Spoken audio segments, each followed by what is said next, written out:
Right. మొత్తం మీద ఆ లేఖకి సంబంధించి కూడా కవిత రాసిన లేఖకి సంబంధించి క్లారిటీ ఇచ్చారు. అది నేనే రాశాను, 2 వారాల క్రితం రాశాను, అది ఇప్పుడు బయటికి ఎలా వచ్చిందో తెలియదు, ఎవరు తీసుకొచ్చారో తెలియదు, వాళ్ళెవరో కనిపెట్టాలంటూ కూడా మాట్లాడారు. మొత్తం మీద ఎలాంటి పర్సనల్ అజెండా లేదు, ఏదైతే ప్రజల్లో డిస్కషన్ జరుగుతుందో ఆ అంశాలే నేను అక్కడ ప్రస్తావించాను. గతంలో కూడా ఇలాగే నేను లేఖలు రాశానని మాట్లాడడం జరిగింది. దీనిపై పూర్తి వివరాలను అసలు కవిత ఏం మాట్లాడారు, అక్కడ పరిస్థితిని వివరించడానికి మా ప్రతినిధి చందు సిద్ధంగా ఉన్నారు. చందు, కోతికి కొబ్బరి చిప్ప దొరికినట్లు బీజేపీ కాంగ్రెస్ వైఖరి ఉంది. నేను మాత్రం గతంలోలానే లేఖ రాశాను, అభిప్రాయాలు ఏవైతే ప్రజల్లో డిస్కషన్ జరుగుతుందో అవే నేను ప్రస్తావించడం జరిగిందంటూ కూడా కవిత మాట్లాడినప్పటికీ కూడా ఎయిర్పోర్ట్ దగ్గర సిచ్యువేషన్ చూస్తే కవిత పర్సనల్ బ్యానర్లు, ఎలాంటి బీఆర్ఎస్ నేతలు హాజరు కాకపోవడం, అదేవిధంగా తెలంగాణ జాగృతికి సంబంధించినటువంటి అభిమానులు ఎక్కువ సంఖ్యలో అక్కడికి రావడం, ఓవరాల్గా దీన్ని చూస్తే ఎలా చూడాలి? ప్రస్తుతం కొద్దిసేపటి క్రితమే కవిత మీడియా ముందుకు వచ్చారు, మాట్లాడారు. లేఖ తానే రాసినట్లు కూడా ఆమె ఒప్పుకున్నారు. తాను 2 వారాల క్రితం లేఖ రాశాను, ఆ లేఖలో కూడా ఎక్కడ కూడా నేను తప్పు రాయలేదు, తన అభిప్రాయాలు మాత్రం షేర్ చేశానని కూడా ఆమె చెప్పారు. ప్రజలు అనుకునేటువంటి విషయాలని ప్రస్తావించాను లేఖలో.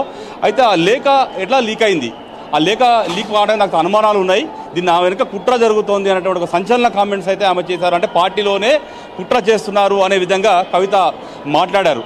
ముఖ్యంగా చూస్తున్నట్టయితే గతంలో కూడా, అంటే గతం బీఆర్ఎస్ పార్టీ ఆఫీసులో చిట్చాట్ చేసిన సమయంలో కూడా నా మీద కుట్ర చేస్తున్నారన్న వ్యాఖ్యలు కూడా చేశారు. అవి మళ్ళీ ఈరోజు కూడా ఏవో వ్యాఖ్యలు చేశారు. అంటే టోటల్గా బీఆర్ఎస్ పార్టీలో కవితపై కుట్ర జరుగుతోంది అనే అంశాన్ని ఆమె చాలా క్లియర్ కట్గా చెప్పడం జరిగింది.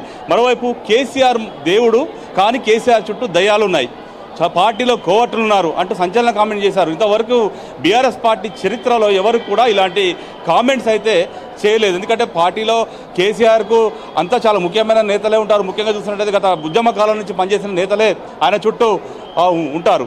కానీ ఇప్పుడు అసలు ఆ కుట్రదారులు ఎవరు, ఆ పాత్రదారులు ఎవరు అనేది మాత్రమే ఇప్పుడు ప్రస్తుతం అనుమానాలు రేకెత్తిస్తుందన్న అంశాలను కూడా ఆమె చాలా స్పష్టంగా పేర్కొన్నారు. ముఖ్యంగా కేసీఆరే మా నాయకుడు, కేసీఆర్ నాయకత్వంలోనే పనిచేస్తాను అంటూ కూడా మాట్లాడారు. అదేవిధంగా బీజేపీ కాంగ్రెస్ పై కూడా ఆమె దుమ్మెత్తి పోశారు. ఎందుకంటే ఒక ఆయుధం దొరికిందని చెప్పి వాళ్ళంతా కూడా మొదలుపెట్టారు పార్టీ మీద అంటూ కూడా ఆమె చెప్పడం జరిగింది. మొత్తంగా ఓవరాల్గా ఈరోజు చూసినట్టయితే లేఖలో తాను ప్రస్తావించిన అంశాలన్నీ కూడా సమంజసమైనవి, అందులో ఎలాంటి తప్పైతే లేదు అనే విషయాన్ని చెప్పుకుంటూనే మరోవైపు పార్టీలో ఖచ్చితంగా తనకు వ్యతిరేకంగా ఒక కుట్ర జరుగుతోంది, ఒక కాన్స్పిరెన్సీ జరుగుతున్న విషయాల్ని ఆమె కుండాబద్దలు కొట్టినట్టు చెప్పారు. ఖచ్చితంగా ఆ లీకు వీరులు ఎవరో తెలవాలి అంటూ కూడా ఆమె మాట్లాడడం జరిగింది. ఓవరాల్గా ఈ ఎపిసోడ్ చూస్తే ఈరోజు కవిత వస్తుందనగానే జాగృతికి సంబంధించినటువంటి కార్యకర్తలంతా కూడా పెద్ద ఎత్తున శంషాబాద్ ఎయిర్పోర్ట్కు చేరుకున్నారు. ముఖ్యంగా సామాజిక తెలంగాణకు నాయకత్వం వహిస్తున్న కవిత జిందాబాద్ అంటూ కూడా ఒక ప్లకార్డులు ప్రదర్శించిన పరిస్థితి. ఎక్కడ కూడా బీఆర్ఎస్ పార్టీ సంబంధించిన నేతలైతే ఎవరూ రాలేదు, జాగృతి కార్యకర్తలు మాత్రమే ఇక్కడికి వచ్చారు. వాళ్ళంతా కూడా కవిత వర్ధిల్లాలి, కవిత జిందాబాద్ అనే నినాదాలు మాత్రమే ఇక్కడ చేశారు. కవిత ఎయిర్పోర్టు లాంజ్లోంచి వస్తున్న క్రమంలో సీఎం అంటూ కూడా నినాదాలు చేసిన పరిస్థితి కనిపించింది. అంటే పూర్తిగా ఆమెను జాగృతి కార్యకర్తలంతా కూడా చాలా ఓన్ చేసుకునే పరిస్థితి. అంటే రేపు భవిష్యత్తులో కవిత ఒకవేళ బీఆర్ఎస్ పార్టీ ఫిట్ అయితే ఖచ్చితంగా తెలంగాణ జాగృతి పేరో మరొక పేరుతో పార్టీ పెట్టి ముందుకెళ్తే మాత్రం మేమంతా అండగా ఉన్నామనేటువంటి సంకేతాలను మాత్రం ఇక్కడికి వచ్చిన జాగృతి కార్యకర్తలు ఇచ్చినట్టుగా మనకు చాలా స్పష్టంగా కనిపిస్తూ ఉంది. అయితే ఈరోజు కవిత మాట్లాడిన దానిపై బీఆర్ఎస్ పార్టీ సంబంధించిన ముఖ్య నేతలు ఏ రకంగా స్పందిస్తారు, రేపు కేసీఆర్ని కవిత కలుస్తుందా, కేసీఆర్ పిలుస్తారా, లేకపోతే ఈమె ఫామ్ హౌస్కి వెళ్ళి కేసీఆర్ని కలుస్తుందా అనేది మాత్రం చాలా ఇంకా అవన్నీ స్పష్టత అయితే రావాల్సి ఉండటం పరిస్థితి కనిపిస్తుంది. ముఖ్యంగా ఆమె ఎవరిని ఉద్దేశించి కామెంట్ చేశారు, ముఖ్యంగా ఆ పార్టీలో ఉన్నటువంటి కేటీఆర్ను ఉద్దేశించి చేశారా, లేకపోతే హరీష్ రావును ఉద్దేశించి చేశారా, లేకపోతే కేసీఆర్కు అత్యంత సన్నిహితంగా ఉన్నటువంటి సంతోష్ రావు మీద ఇలాంటి కామెంట్స్ చేశారా అనేది మాత్రం ఇప్పుడు చర్చనీయాంశంగా మారింది. ఖచ్చితంగా వాళ్ళు ఎవరు అనేది బయటికి రావాలి అనేటువంటి అభిప్రాయాన్ని మాత్రం ఆమె వ్యక్తం చేస్తున్న క్రమంలో తన తండ్రి గురించి మాత్రం ఎక్కడా కామెంట్ అయితే చేయలేదు. కేసీఆర్ నాయకుడు, కేసీఆర్ మా దేవుడు, ఖచ్చితంగా కేసీఆర్ నాయకత్వంలో పనిచేస్తానన్నటువంటి విషయాన్ని అయితే ఆమె చెప్పుకొచ్చినప్పటికీ ఆమెలో కొంత నిర్వేదం, కొంత బాధ అయితే కనిపిస్తూ ఉంది. ఎందుకంటే కొన్ని పర్సనల్గా తాను బాధపడ్డ విషయాలన్నీ కూడా షేర్ పర్సనల్గా నేను తన తండ్రికి రాసినటువంటి లేఖను అసలు ఎవరు బహిర్గతం చేయాల్సి వచ్చింది, ఎందుకు చేయాల్సి వచ్చింది అనేటువంటి అంశంపైనే ఆమె చాలా స్పష్టంగా చెప్తున్న పరిస్థితి అయితే కనిపిస్తూ ఉంది. గతంలో అంటే కొన్ని మెరిట్స్ డిమెరిట్స్ రెండు రాశాను, ఎందుకంటే ఖచ్చితంగా పార్టీ బాగుపడాలంటే అన్ని విషయాలు కూడా పార్టీ అధ్యక్షుడిగా ఉన్నటువంటి కేసీఆర్కి తెలియజెప్పాలి, కాబట్టి తాను ఆ రకంగా చెప్పాను అనేటువంటి విషయాన్ని ఆమె చెప్పుకొచ్చినట్టుగా కూడా మనకు చాలా స్పష్టంగా కనిపిస్తోంది.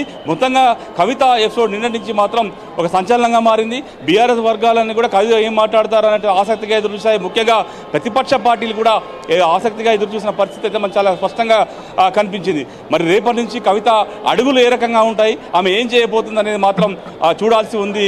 చందు, ముఖ్యంగా కేసీఆర్ దేవుడు, కేసీఆర్ చుట్టూ కొన్ని దెయ్యాలున్నాయంటూ కూడా ఒక లైన్ పర్టికులర్గా మాట్లాడారు. దాన్ని ఎలా చూడాలి?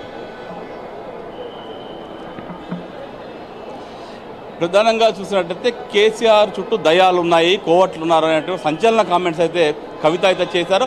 అయితే ఆ కోవట్లు కావచ్చు, దయాలు కావచ్చు, ఆమె దృష్టిలో మరి కుటుంబ సభ్యుల లేకపోతే వేరే బయట లీడర్లా అనేది మాత్రం తెలియాల్సి ఉంది. కేసీఆర్ చుట్టూ కొంత మొదటి నుంచి కూడా కోటరీ అయితే ఉంటుంది. కొన్ని కీలకంగా ఆయనతో పాటు ఉద్యమం నడిచినట్టు వ్యక్తులు కొంతమంది ఉంటారు. ఇక ఫ్యామిలీకి సంబంధించి మాత్రం సంతోష్ రావు అంటే కవితకు స్వయాన తమ్ముడు సోదరుడి వరుస అవుతారు కాబట్టి ఆయన మొదటి నుంచి ఉంటారు. మరి ఆయనను ఉద్దేశించి కామెంట్స్ చేశారా, లేకపోతే వేరే వాళ్ళని ఉద్దేశించి బయట వ్యక్తులు ఎవరన్నా ఆమె గురించి తప్పుడు ప్రచారం కావచ్చు, ఆమె విషయాలన్నీ లీక్ చేస్తున్నారా అనే విషయాలను మాత్రం ముందు తెలిసేటువంటి అవకాశం అయితే చాలా స్పష్టంగా అయితే మనకు కనిపిస్తూ ఉంది.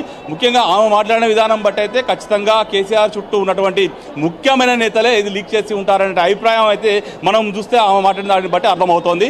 మొత్తంగా చూసినట్టయితే ఈ లేఖ 2 వారాల క్రితం రాసినటువంటి లేఖ ఇప్పుడే ఎందుకు అంటే అమెరికా పర్యటన సమయంలోనే ఎందుకు లీక్ చేయాల్సి వచ్చింది, ఇది దీని వెనుక ఎవరున్నారనే దానిపైన ఆమె ముఖ్యంగా ముందుకెళ్ళే అవకాశం కనిపిస్తుంది. ముఖ్యంగా రేపు జాగృతి కార్యకర్తలు లీడర్లతో కూడా ఆమె సమావేశమయ్యే అవకాశం కనిపిస్తుంది. ఆమె పెద్ద ఎత్తున ఆమె ఇంటికి ఆమె నివాసానికి కూడా కార్యకర్తలు చేరుకొని రేపు ఆమెతో చర్చించే అవకాశం కూడా కనిపిస్తుంది. మరి రేపు ఆమెకి ప్రస్తుతం అయితే ఆమె కోర్టు ఏదైతే వచ్చింది కాబట్టి రెస్ట్ తీసుకున్న తర్వాత నెక్స్ట్ డే కలుస్తుందా లేకపోతే రేపే ఆమె మళ్ళీ యాక్షన్లోకి దిగుతుందా, అసలు ఏం చెప్పబోతుంది కవిత అనేది మాత్రం చాలా ఆసక్తికరంగా అయితే మారింది. తెలంగాణ రాజకీయాల్లో మాత్రం కవిత అంశం మాత్రం చాలా చర్చనీయాంశంగా మారినట్టు పరిస్థితి అయితే కనిపిస్తూ ఉంది. Chandu, right Chandu, thank you for the updates.